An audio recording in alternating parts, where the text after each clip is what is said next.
So it's been a while since we've done any kind of a video update. Some stuff has happened up here, and we wanted to fill everybody in. As you can see, I'm now walking on part of the surround porch. Yay! We've got a 8-foot surround porch all the way around that will be covered. And this is the store. This is the store. Big windows, lots of lighting, natural lighting. We will have the porch all the way around and lots of chairs. Think of it like a Cracker Barrel with lots of rocking chairs where people can just sit and spin or visit or whatever. And there's going to be, the porch is going to be covered, but that's not up yet, right? Because they had to get the porch poured before they could put the awning up over it. Correct. Poured, and they had to let it cure for a couple days. They'll probably start putting up the roof pieces some point next week, depending on the weather. Well, that's always the challenge this time of year, right? Well, not even this time of year. This year, period. It's been the wettest year here that anybody can ever remember. I mean, you can do a quick pan of what we have to drive through every time we come up here. And every single time, I know we have never gotten stuck, and we probably never will get stuck, but every single time it's like nerve-wracking to go through the mud. But this will be great for when the pond goes in, right? Yeah. We'll build this area, will be built up to the same level as the porch, and then it'll go over and swoop down into the pond. The pond will be over there. Probably a bit closer to the trees than the wet spot is right now. I mean, where all the blackberry bushes and poplar trees are growing. Or not a huge pond, just something small where the ducks can splash around and somebody can sit and have a picnic lunch. When we initially laid the place out, the store and wood shop would be at 90-degree angles to each other, and the Messy Arts Pavilion would be right in here, not too far from either one. That way it could be protected from the wind, which always comes from the same direction, except when it doesn't. Unfortunately, because of the way everything lays out, they had to put the septic system or the septic tanks right there. So we had to change where the Messy Arts Pavilion goes and move it back a little bit. It'll still be pretty protected, especially if we put a fence or anything in between or some trees. But this right out in here will be the Messy Arts Pavilion, still relatively close. Well, and as we look at the lengthening shadows here in November, having it a little bit further back is actually probably going to be good. I think so, yeah. This side of the store is always going to be casting a long shadow, and we don't want the Messy Arts Pavilion to, like, mold. Have our own special flavor of moss growing on everything. Yeah, so having it a little bit further back is going to make sure that it's still getting a good amount of sunlight. Yeah, it will, and this is not healthy forest, and you can see as fall's a crazy time up here. It's very intimidating in fall and winter because nothing's hidden anymore. You see just how much work you have to do. This is not a healthy part of the forest anyway, so clearing this out and putting the pavilion in here will be good. Easy access to water and electricity. It just makes a lot of sense. It's basically clearing out a big brush pile and putting it to good use. It's far enough away from the septic that it won't interfere with that, and close enough to the store that it's not a long walk to get to the restrooms or if you need something inside the store. So all in all, it worked out. Not gonna lie, it's weird to me that you're so excited about the septic. Oh, this thing is high tech. Okay, tell us all about the high tech septic. So because of the way I wanted everything laid out and with minimal destruction to the forest, because of the fact that we have bedrock about 18 to 28 inches down from the surface. They had to design a really high-tech pressurized septic system. So we have two shallow 1,000-gallon tanks that are stacked next to each other.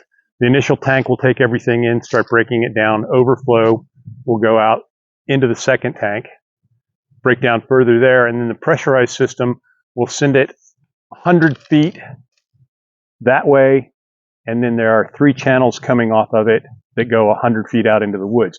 They were able to do this with a ditch witch rather than going in there with a bulldozer and taking out every tree. Requires electricity to make the septic system work. Has a nice little alarm to tell me if anything's wrong. Oh, is that what that little red thing Yeah, is? that's with a red flashing light.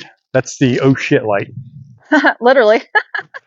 Yeah, it's and the guys who developed or designed it and installed it, two West Virginia guys who've been in business forever, were really excited about doing it. The guy told me when I talked to him out here that it. I'm sorry. I'm just laughing that anybody is so excited about a septic system. So was I, but it's serious stuff. No shit. They were. He said it pushed them way outside their comfort zone, and they enjoyed that. And they did a good job. They did a really good job. Passed inspection without a hitch.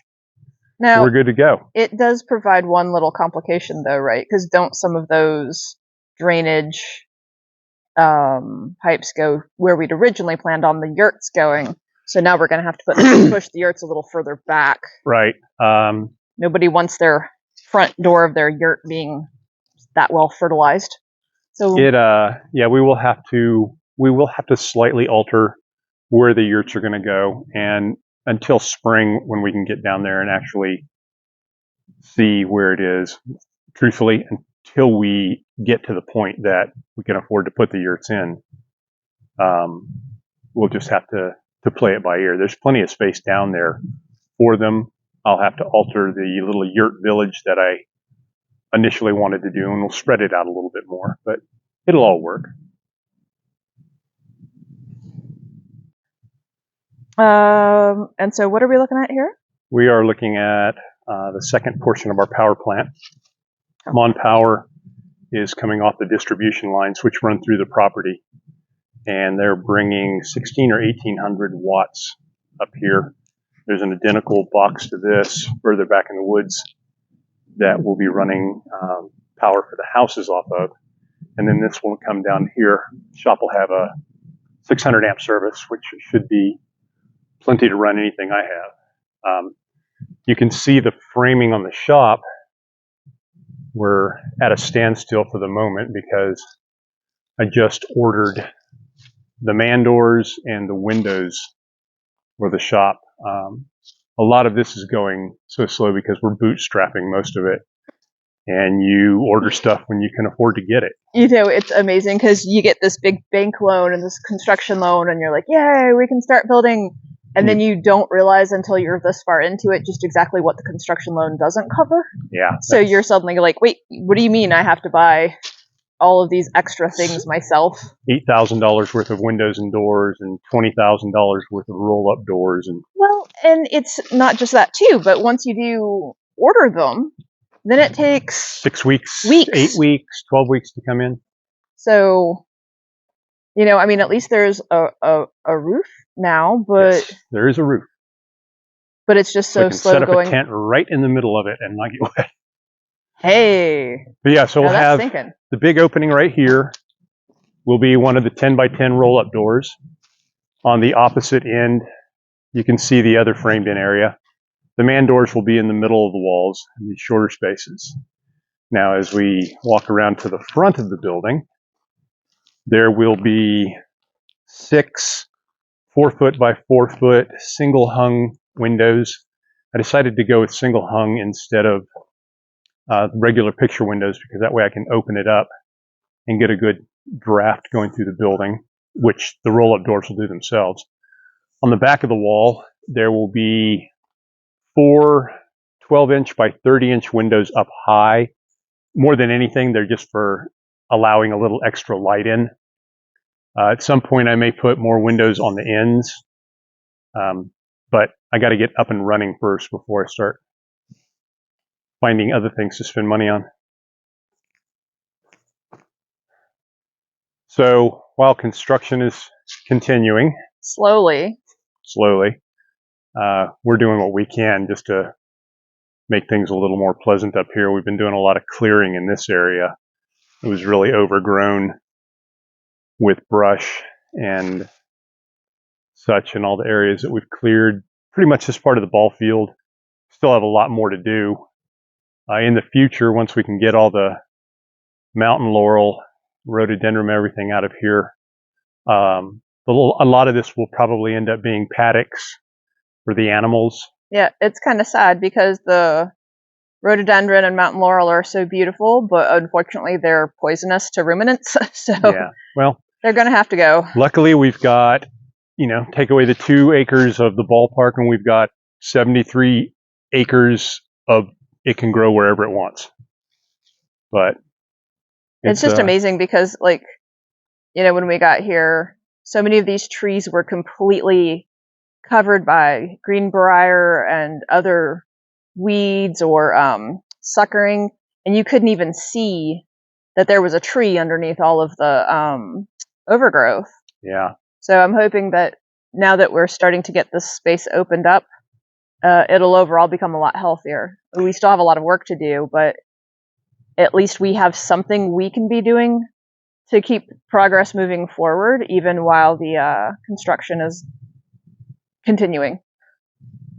You can see even now, after all the greenbrier, pounds and pounds and pounds of it, there's still a lot left. Like I said, wintertime, fall and winter around here lets you know just exactly how much work you have left to do. Greenbrier is a lot of fun to play with. If you don't mind bleeding, it leaves a mark. Yes. There's no doubt about that. But we have a nice little bench over there, and we're going to clear out all this other area, figure out at some point the pathway to where the yurts will be, where the barn will be, or barns, where the classroom area will be. It'll be on the other side, somewhere on the other side of where the Messy Arts Pavilion will be. Has to be close enough to the septic that they can tie it into that. Speaking of septic, not to dwell on shit. Talking about the septic again. Okay. The septic, one of the reasons that they built it the way they did is so it's easily scalable to handle the learning center, the extra bathrooms for that, and the commercial kitchen. Just by putting in the pipes, and somewhere in the pipe they'll put a grease trap, and it can handle the rest of what we're putting in up here. So that was exciting. They way over-engineered it for the 2 toilets that will be running off of it for the first 2 years. But yeah, it's going along. Slowly but surely, we're clearing ground, putting up buildings. We're getting there. So since last we took any video up here, I think it was last week, we've had to put in an additional building, make things a little more livable as we're spending longer weekends up here when we come up. It's tough to come up on a Friday night and then pack out midday Sunday.